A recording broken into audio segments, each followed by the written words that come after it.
This is going to be a short informational video lesson about motorsports sponsorship proposals and decks.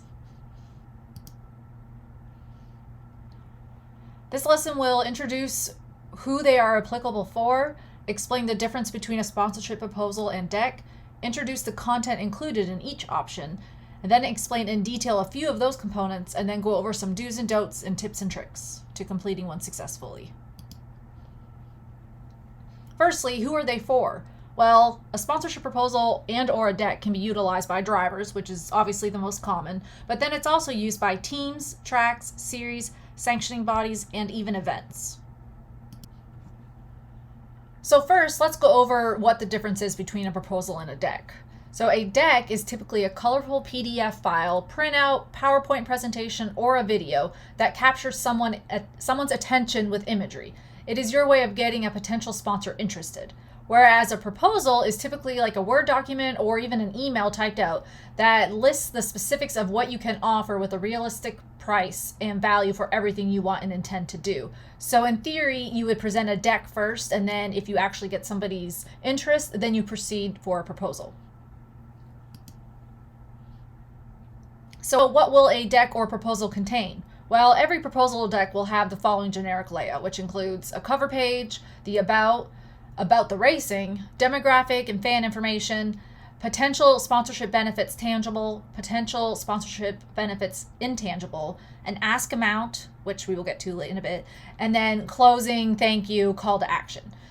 The about sections are pretty self-explanatory, so let's focus on fan information and potential sponsor benefits for the sake of this lesson.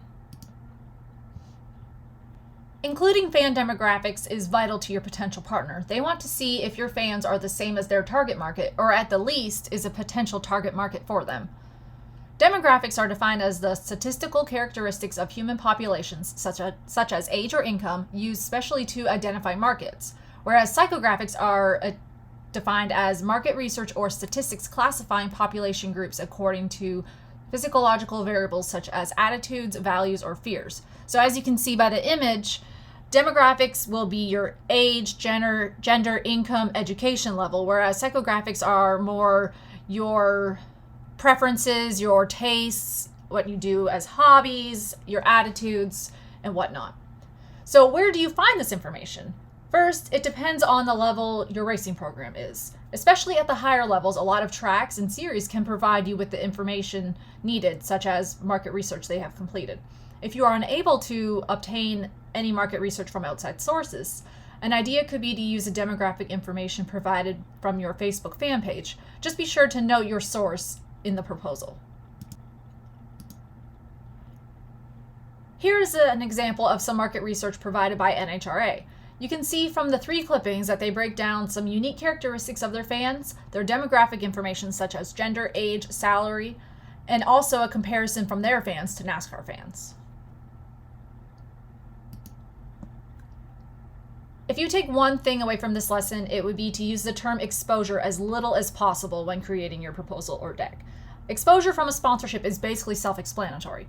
The potential sponsor wants to know the ways they will benefit from this sponsorship. Some tangible examples would be explaining where the logo branding would be. So for example, on a fire suit, helmet, locations on the car, crew shirts, merchandise hauler, etc. Hospitality and corporate entertainment opportunities, appearances, and visibility. Whereas intangible benefits are a little more difficult to communicate their worth, as they are things that can't always be measured. Motorsports, for example, has a reputation for having very loyal fans, so it's important to communicate that. Another important piece is the possibility of business-to-business networking opportunities for the potential companies you are proposing to. Now for some basic do's and don'ts. So do present your unique value proposition. The company doesn't necessarily care about your life story or where you finished in points 10 years ago. They want to know how you can assist their company and their marketing objectives. They want to know how you can help them. So that is what you need to convey in your proposal or your deck. If you decide to include an ask amount, you need to explain how you calculated that valuation. So there is much debate about including the ask amount in the deck. This should be included to your discretion. Some potential companies want to know at least the range to see if it's something they can afford, and if it's not included, they might not even consider it. However, if it's the first time you're contacting a sponsor and right away you're asking for $100,000, it might rub them the wrong way. So there's no right or wrong answer. You kind of have to just feel it out. Next, have an updated social media account and website prior to pitching to a potential partner. You don't want to include your website link and then they go to it and it has stuff from 2017. You want everything to be updated. And a website nowadays, you can do it for practically free, and of course social media is free, so there's no excuse for that. I prefer to call them partners versus sponsors. I know I use them interchangeably in this lesson, but it's best to call them partners. That way it's almost like they feel like a part of your team versus just a way to fund you. And then the last do that I included was approach them. Approach if you think that they are a good match to your program. So you don't want to just go and get some random company that probably won't benefit from a motorsports sponsorship. You want to find companies who you think will benefit from sponsoring you. Now for the don'ts. Don't make your proposal too long. Executives are busy. So that just goes even for resumes, right? If you have too long of a resume, people probably aren't going to look at it because they're too busy. So it's the same with a proposal. You want to include the necessary information, but you don't want to go overboard. Don't expect them to know about your racing or your series. You need to give an overview, a thorough overview in the about section. Again, don't go too in detail, but you need to at least explain what the types of racing is and some of the basics of where you race and whatnot. Don't include inaccurate information. So if you find demographic information online but you don't know its source, you probably shouldn't include it. Just the same as saying that you're going to race this national series when you don't have any intention to. So you just need to be honest.